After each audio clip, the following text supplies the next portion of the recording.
Ludovica believes something. She believes that every person should have a freedom to express his own opinion. But why is she so convinced about liberty of expression? Now we are going to find out. So please, let's give her a nice applause, Ludovica.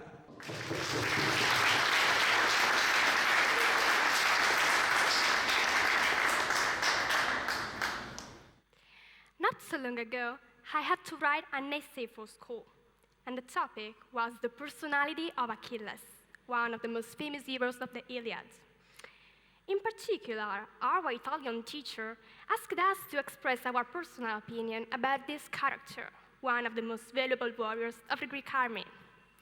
I wrote that I thought that he was a really proud man, and that I personally admired his sense of dignity and honor. When the teacher gave me back the task, I discovered it had been a total failure. And to my request for explanations, I was told that my insufficiency was due not to vocabulary or grammatical errors, but rather of my personal opinion. My teacher simply didn't agree with what I had written, and she told me that in a school essay, I should have written her opinion, previously expressed in class, not mine. It was right there and then I understood that our freedom of expression is really limited or non-existent, and so I decided to look further into this topic. I started out by searching a clear definition of human rights. There are 30 human rights in the Human Declaration of Human Rights. Number 19 is what I'm here to talk to you about: freedom of expression. We all have the right to make up our own minds, to choose what we like and what we don't like, to say what we think, and to share our ideas with other people. Article 19 is what protects this right. However, it isn't a modern invention. The Greek were the first to apply it. Inhabitants of Greek polis, cities, had the right to express their opinion in public assemblies.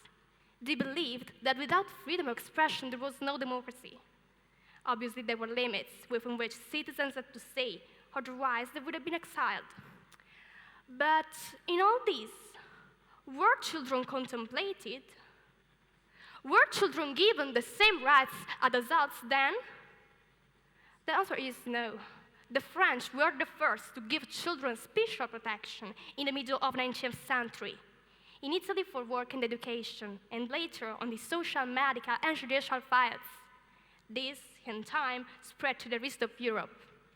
Then, with the creation of the future United Nations, the Declaration of the Rights of the Child, an historic document that recognized and affirmed the existence of specific rights for children and the responsibility of adults towards children, came about. Today, there is not a set age for when a child becomes adult. Every state in the world has its own parameter, according to which, at a certain age, a young person becomes officially adult. For example, in Cuba, a child becomes adult at 16, in France at 18, in Canada at 19, and in Egypt at 21. Sometimes, young people's rights, our rights, are different from those we enjoy. Just like my teacher did, parents, principals, and other adults in our lives often set limits on our freedom of speech. The main question is, can young people make the difference?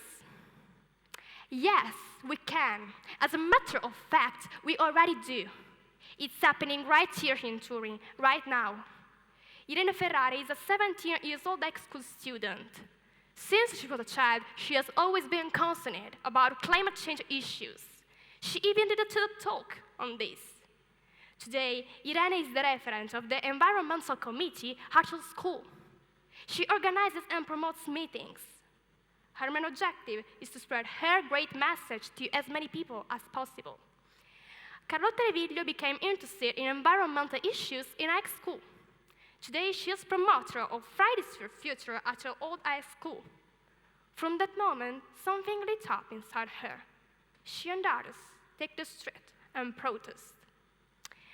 Some of us do things that might be greater compared to others, but no matter how small our action may be, we still make a difference in our communities. See, we want the freedom and the opportunities to speak out. to have a say in things, to express our opinions and thoughts freely. Freedom allows us to stand up for what we believe in and for what is right. Try to imagine yourself in my situation, without the freedom to voice out what you believe in. Would you just nod and agree on something when you actually do not? Hard to say. Freedom of expression is really important to young people like me. We want to speak for ourselves, to be respected as individuals, to contribute in our families even, in our society. To be able to state our opinions publicly is our right. Is this too much to ask for? Don't take this right away from us. Thank you.